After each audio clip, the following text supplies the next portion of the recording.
यश, कीर्ति, नाम, मान, सम्मान, शोहरत, पद, प्रतिष्ठा यदि आप पाना चाहते हैं तो यह वीडियो सिर्फ और सिर्फ आपके लिए है। मैं आज इस वीडियो में यही बताने वाला हूं कि वो कौन से ऐसे योग कुंडली में होते हैं जो आपको पद, प्रतिष्ठा, मान, सम्मान और शोहरत, धन, वैभव, ऐश्वर्य सब दिलाते हैं। और वह योग होते हुए भी यदि आप मान, प्रतिष्ठा नहीं पा रहे हैं, धन, ऐश्वर्य, वैभव नहीं पा रहे हैं, तो क्यों नहीं पा रहे हैं, कौन सा उपाय करके उस योग को आप फलित कर सकते हैं, यह उपाय आज इस वीडियो में मैं बताऊंगा, ताकि आप उस उपाय को करके अपने जन्म कुंडली के योग को फलित कर सकें और आप नाम, मान, सम्मान, यश, पद, प्रतिष्ठा सब कुछ प्राप्त कर सकें।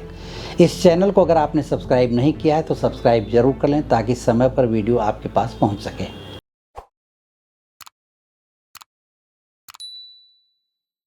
शनि को अपने अनुकूल करके उस राजयोग का निर्माण आप पा सकते हैं। उस राजयोग वाले ग्रह की पूजा अनुष्ठान करवाना जरूरी है। श्री गणेश भगवान की पूजा और बुध ग्रह की पूजा करके आप बुधादित्य योग का निर्माण कर सकते हैं। नमस्कार, मैं ज्योतिषी आर्यच सोनी पिछले 41 वर्षों से यंत्र, मंत्र, तंत्र, रत्न, दान, दक्षिणा, पूजा पाठ, होम हवन, जप तप और रुद्राक्ष के द्वारा लोगों की समस्याओं का समाधान करता आ रहा हूँ।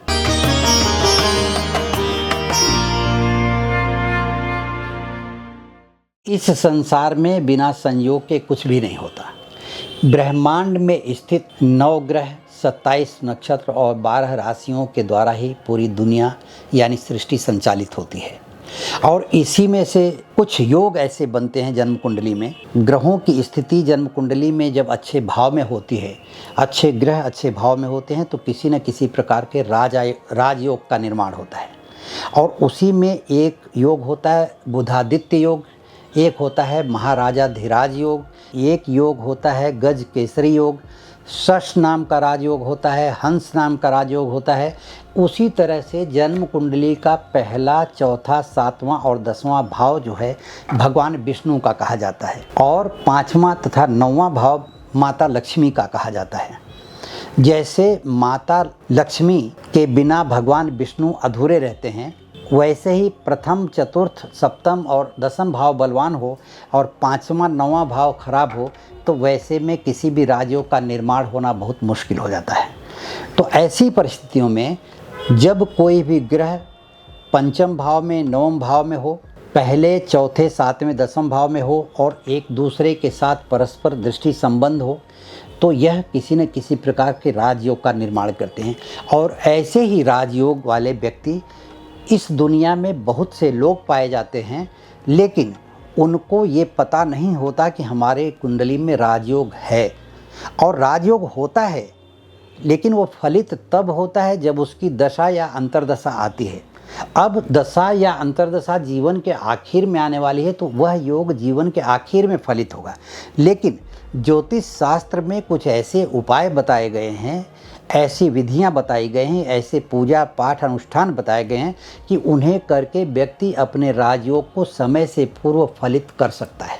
उदाहरण के तौर पर बुधादित्य योग की मैं बात कर रहा हूँ। बुधादित्य योग में ग्रहों के राजा सूर्य और राजकुमार बुध की युति होती है। शास्त्रों के अनुसार ये कहा जाता है कि जब किसी भी भाव में बुधादित्य योग बनता है, तो सूर्य से 14 डिग्री पीछे अगर बुध है तो पूर्ण रूप से वह योग खिल करके आता है। लेकिन 14 डिग्री से कम आ गया है, मतलब सूर्य के करीब आ गया है, तो वह योग अपना पूरा फल नहीं देता। लेकिन इसीलिए इस वीडियो में मैं आपको ये बताऊंगा कि उसका भी पूरा फल पाने के लिए आपको किन उपायों को करना चाहिए। और बुधादित्य योग अगर किसी की कुंडली में है तो उसकी कुंडली में राजयोग होता है, और वह राजयोग पूरी जिंदगी व्यक्ति को प्रसिद्धि, नाम, शोहरत, यश, कीर्ति, धन, वैभव, ऐश्वर्य देता है।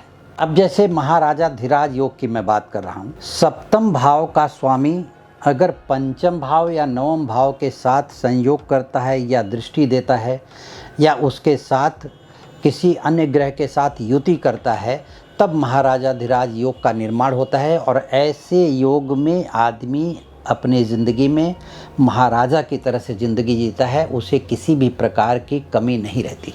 कुछ लोगों की ज़िंदगी में जन्म के समय से ही महाराजाधिराज योग, गज केसरी योग, शश योग या हंस नाम का राजयोग, बुधादित्य राजयोग होता है। लेकिन मैं आपको बता दूं कि कभी कभी यह राजयोग गोचर में जब दो ग्रह एक दूसरे से मिलन करते हैं, जैसे गुरु चंद्र से मिलन करता है, तब वह गज केसरी योग बनता है। सप्तम भाव का स्वामी पंचम और नवम भाव के साथ अगर मिलन करता है तो महाराजाधिराज योग बनता है। बुध सूर्य के साथ यदि युति करता है तो उसमें बुधादित्य योग का निर्माण होता है। तो गोचर के समय जब यह ग्रह एक दूसरे से मिलते हैं और इस योग का निर्माण करते हैं तो उस समय भी राजयोग फलित होता है। और ऐसे समय में व्यक्ति को चाहिए कि उस समय का इंतजार करे और जैसे ही वो ग्रह अपने एक दूसरे ग्रह के साथ युति करते हैं उस समय उस व्यक्ति को ध्यानपूर्वक अपने किसी भी काम में अगर मन लगाता है और व्यापार में ध्यान देता है या व्यापार में और भी कुछ नया करना चाहता है, उस योग में अगर वो करता है तो ये 100% सत्य है कि उस योग में सफलता मिलना लगभग तय माना जाता है। अब मैं आपको बताऊंगा कि यदि आपकी कुंडली में जन्म के समय से ही राजयोग है तो उसका फ़ायदा किस तरह से आप उठा सकते हैं, वह राजयोग फलित कैसे होगा, कब होगा और उसको कैसे फलित किया जाए ताकि उसका लाभ आपको मिल सके। एक तो ये बताने वाला हूँ। दूसरा मैं ये बताने वाला हूँ कि गोचर में घूमते हुए ग्रहों की स्थिति जब उस योग को बनाती है तब उसका फ़ायदा आप कैसे उठा सकते हैं। तो सबसे पहले ये देख लीजिए कि आपकी जन्म कुंडली में जन्म के समय से ही यदि किसी भी प्रकार का राजयोग निर्मित हुआ है तो किसी अच्छे विद्वान ब्राह्मण से उसका विश्लेषण करवा करके उस राजयोग वाले ग्रह की पूजा अनुष्ठान करवाना जरूरी है। उसका फल कैसे प्राप्त हो, उसके योग का निर्माण कैसे हो सके, उसकी पूरी जानकारी विद्वान ब्राह्मण से आप लेकर के उस तरह का रत्न धारण करें, रुद्राक्ष धारण करें, पूजा अनुष्ठान, मंत्र, यंत्र, तप, जप, ये सब कुछ करके आप उसके फल की प्राप्ति कर सकते हैं। जैसे बुधादित्य योग की बात मैंने की थी तो इसमें सूर्य की पूजा के साथ साथ बुध की पूजा यानी श्री गणेश भगवान की पूजा और बुध ग्रह की पूजा करके आप बुधादित्य योग का निर्माण कर सकते हैं। अगर शश नाम का राजयोग आपकी जन्म कुंडली में है और शनि की महादशा 20 साल बाद आने वाली है, 25 साल बाद आने वाली है या 30 साल बाद आने वाली है तो उस राजयोग का फल आपको प्राप्त नहीं हो रहा है तो शनि के कौन सा उपाय करके क्या कर सकते हैं आप, किसी विद्वान ज्योतिषी से उसकी सलाह लेकर के शनि को अपने अनुकूल करके उस राजयोग का निर्माण आप पा सकते हैं। आपकी ज़िंदगी में शश नाम के राजयोग का प्रभाव पूरी तरह से पड़ सकता है। तो गुरु के कारण जो हंस नाम का राजयोग बनता है वह व्यक्ति को एकदम आचार विचारवान बनाता है, धैर्यशील बनाता है तथा प्रतिभावान बनाता है। इसके साथ ही सुख संपत्ति, ऐश्वर्य, धन संपदा सब कुछ देता है। लेकिन वह गुरु की महादशा का आप इंतज़ार करेंगे तब तक शायद ज़िंदगी बीत जाए या बचपन में ही गुरु की महादशा चली गई होगी तो फिर उसका फल प्राप्त नहीं होगा। तो आखिर क्या ऐसा किया जाए कि उसका फल मुझे प्राप्त हो।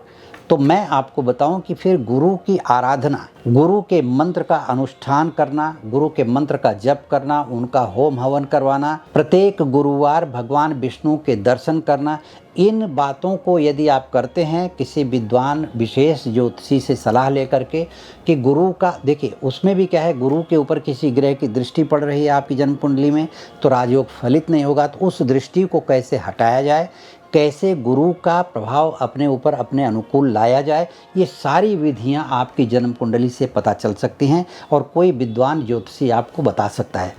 तो इस तरह से आप किसी भी प्रकार के राजयोग का फल अपनी ज़िंदगी में समय से पूर्व पा सकते हैं यदि आप किसी ग्रह का अनुष्ठान करवा रहे हैं, किसी ग्रह की पूजा कर रहे हैं और अपनी शक्ति सामर्थ्य के अनुसार कर रहे हैं। इसके अलावा भी यदि राजयोग का फल आपको प्राप्त नहीं हो रहा है तो आप राजरत्न धारण करें।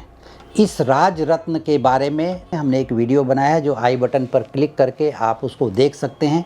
यह राज रत्न आपकी जन्म कुंडली के राजयोग को फलित करने में सहायक है और ये 100% सहायता करता है उस राजयोग को फलित करने में, क्योंकि इसमें 3 विशेष प्रकार की शक्ति पाई जाती है।